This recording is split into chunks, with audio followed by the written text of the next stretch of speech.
क्या कहा है? इसने कहा है कि एक इंटीग्रेटेड डेवलपमेंट इंफ्रास्ट्रक्चर का जो है मैकेनिज्म बनना चाहिए। कौन कौन? बांग्लादेश, नेपाल, भूटान और सेवन सिस्टर्स। भारत का नाम नहीं लिया, जैसे सेवन सिस्टर्स जो है वो कोई अलग देश हो।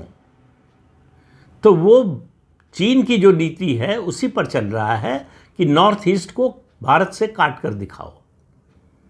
तो इसी नीति के तहत वो बोला कि इनको मिलकर जो है अपने इंफ्रास्ट्रक्चर डेवलपमेंट का, एनर्जी और दूसरे क्षेत्रों में विकास के लिए काम करना चाहिए। उसको मालूम नहीं है कि पाकिस्तान टिक नहीं पाया, चीन खड़ा नहीं हो पाया, उसकी तो कोई बिसात नहीं है। लेकिन वही है कि गीदड़ की मौत आती है तो शहर की ओर भागता है और चूहे की मौत आती है तो बिल में से निकलता है। तो ये शहर की ओर भी भाग रहा है और बिल से भी निकल रहा है। तो इसका क्या हश्र होगा ये आप आसानी से समझ सकते हैं। लेकिन चीन की बेचैनी लगातार बढ़ती जा रही है। चीन समझ नहीं पा रहा है कि भारत को रोके कैसे।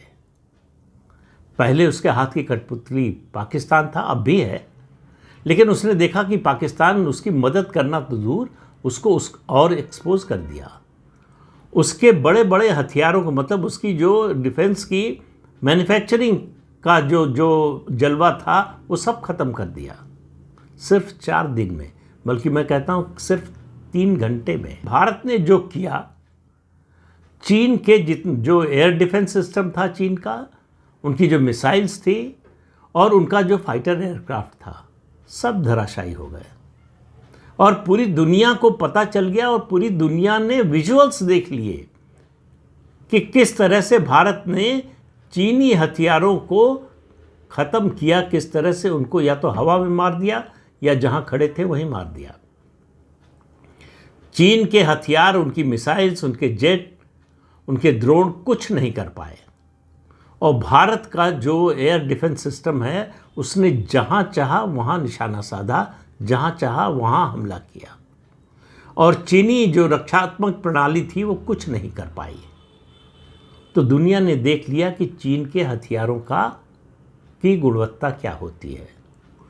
तो अगर जो लोग दिल्ली में रहते हैं वो तो करोल बाग ज़रूर गए होंगे, जो कभी दिल्ली आए होंगे उनमें से भी बहुत से लोग करोल बाग गए होंगे। एक बड़ा बाज़ार है, वहाँ चीनी सामान काफ़ी बिकता है, काफ़ी समय से बिकता है। तो आप अगर कोई चीनी सामान खरीदें और दुकानदार से पूछे कि इसकी गारंटी क्या है, कितने दिन चलेगा, तो एक ही जवाब देता है, चला तो शाम तक, नहीं तो चांद तक।